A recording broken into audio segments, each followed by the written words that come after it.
Good afternoon, sir. I am Nicole M. Santos from BSN 1-2. So for today, I will going to perform a written demonstration about the thorax and lungs of the patient. So sir, shall I start? Alright.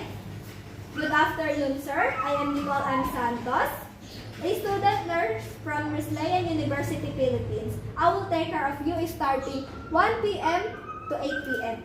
So sir, for safety purposes, may I hold your hand as I check your ID band? What is your name po? Christian Villacote. What is your birthday po? October 31, 2007. Alright, sir. Thank you. I am here today, sir, to assess your thorax and then your lungs. And I am asking for your consent because I may touch, inspect, palpate, percast, and auscultate the some area of your body. Okay, sir? It is okay? Okay. Alright. So, sir, the goal of this assessment is you should not feel anxiety or any discomfort, and the findings will be documented. And rest assured, sir, that it will be completely confidential between you and me, sir, and the other physician that I will refer you to, sir. Alright, sir. So, before I start, I will be performing a hand hygiene.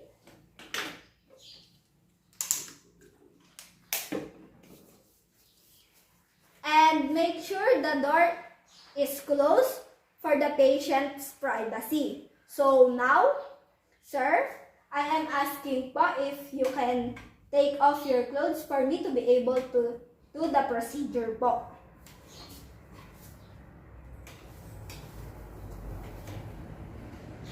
So, here's the blanket, sir, to cover the area that not being assessed and to provide some comfort and warmth as well. So now I will be collecting your subjective data po, sir. So, I will asking some question po. Do you have family history of illnesses like cancer? No. How about allergies? No. How about tuberculosis? No. Do you experiencing wheezing, No. coughing, No. or any kind of pain po? No. Alright, that's good, sir. So now, let's moving on to the assessing the general appearance of the posterior and then anterior thorax of the patient. So now, sir, I will just inspecting and observing.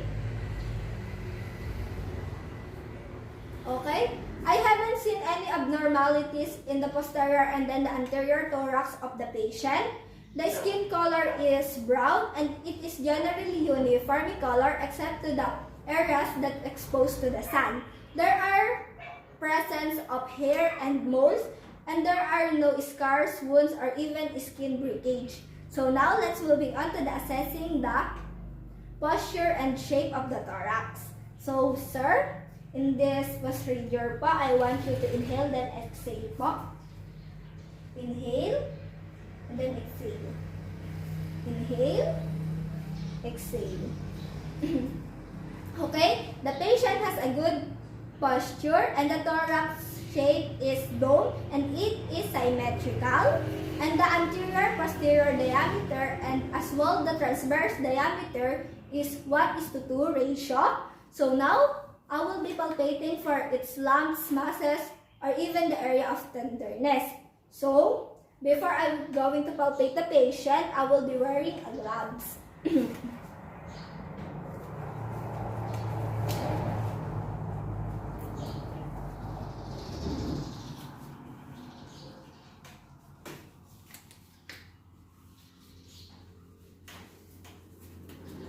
Alright, so just tell me if you feel any pain, sir, okay? Do you feel any pain po, sir? No.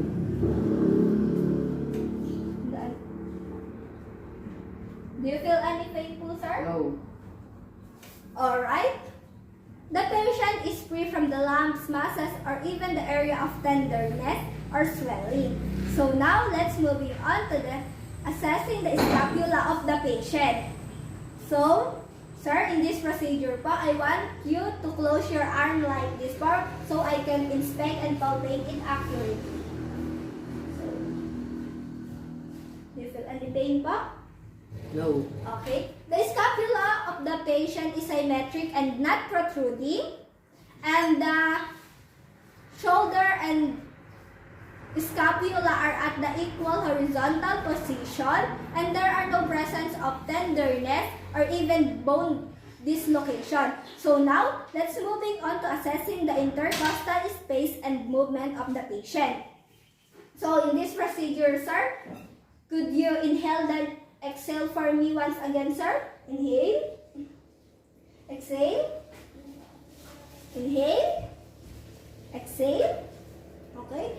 I haven't seen any abnormalities in the intercostal space of the patient, and it is symmetric when he inhales, and I haven't seen any bulging or restriction or even the displacement of his bone. So now, let's moving on to the assessing the ribs for its symmetry, structure, and the posture. So, once again, sir, in this procedure, could you inhale then exhale for me po? Okay, inhale, exhale, inhale, and then exhale. Okay. I haven't seen any abnormalities in the posterior, even the anterior part ribs of the patient, and it is symmetrical, and it is sloping downward approximately 45-degree angle, and the transverse diameter versus the anterior posterior diameter is ratio is 1:2.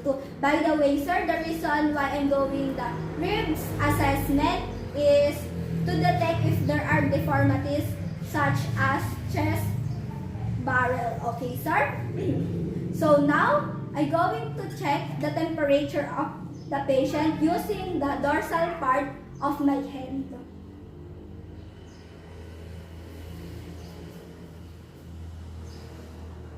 Okay? The posterior and then the anterior thorax of the patient is uniform in temperature. The skin is intact and slightly warm to touch, which is normal, sir. So now, I'm going to do the skin turgor. So, I will just gently pinch your dorsal part of your hand, sir. It is okay with you po, sir? Okay. Alright. The patient has a normal skin turgor, and the skin is immediately returned to its original appearance less than 3 to 2 seconds. So, it is good, sir, because it means that you are not dehydrated po.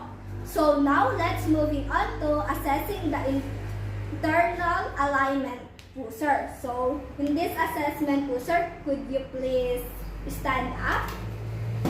And then, I want you to pick up this object po without bending your legs po. So, without bending your legs po. Okay? Please take seat again, sir. Okay, now I will be going to palpate your internal alignment po, sir.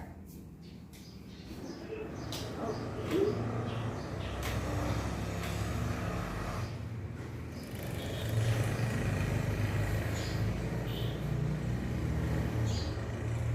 Okay. Your spinal column, sir, is straight, which is good, and the spinal vertebrae is aligned, and the curvature of his spine is normal, which means it is vertically aligned and it is straight, which is good, sir. So as well, your left and right shoulder and your hips are at the same height po, sir. So it is good to hear that, sir. So now, let's moving on to the chest excursion po, sir. So, in this procedure po, sir, I will just put my hand in your back po, sir, and then inhale and then exhale po. Inhale. Exhale. Inhale. Exhale. Okay, the patient has full and symmetric chest excursion, and my thumbs will separate 3 to 5 centimeter as he inhale. So now let's moving on to the tactile premitus. Okay, sir. In this procedure po, sir, I will be using the ulnar surface of my hand, and you just say and repeat the word 99. Sir, okay? Okay. Sir, so say 99 words po, sir. 99. Okay, again. 99. Okay. 99. Alright. The premitus of the patient is normal, and the most premitus is most prominent between the scapulae, and it decreases as I progress down, and it decreases over the heart and the breast tissue, which is good po, sir. So now let's moving on to assessing the voice premitus of the patient. So in this procedure, I will be using my stethoscope. So just say the word 99, okay, sir? Okay.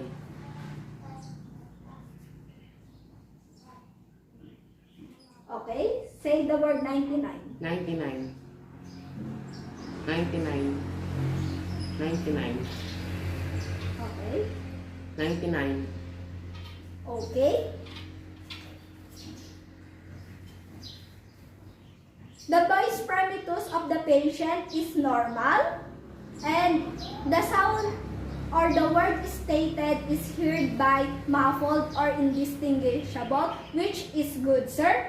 So now let's moving on to assessing your breath sound too, sir. So in this procedure, I will be using my stethoscope again. So inhale, exhale. Inhale, exhale. Inhale, exhale. Inhale, exhale. Okay. Inhale, exhale. Inhale, exhale. Inhale, exhale. Inhale, exhale. Inhale, exhale. Okay, the tracheal part is, it is heard over the sternum is harsh pitch sound, and while the bronchial is, it heard over the large airway in the anterior chest, and the second and third intercostal space, it is a loud high pitch sound, and while the bronchovesicular, it is heard midline in loudness over the bronchus, and while the vesicular is heard, it is soft, low, high-pitched sound over the lungs periphery.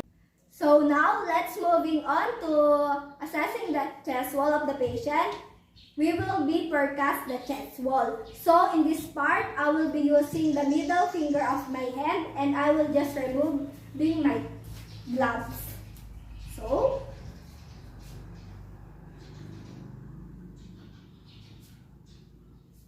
okay, the anterior part.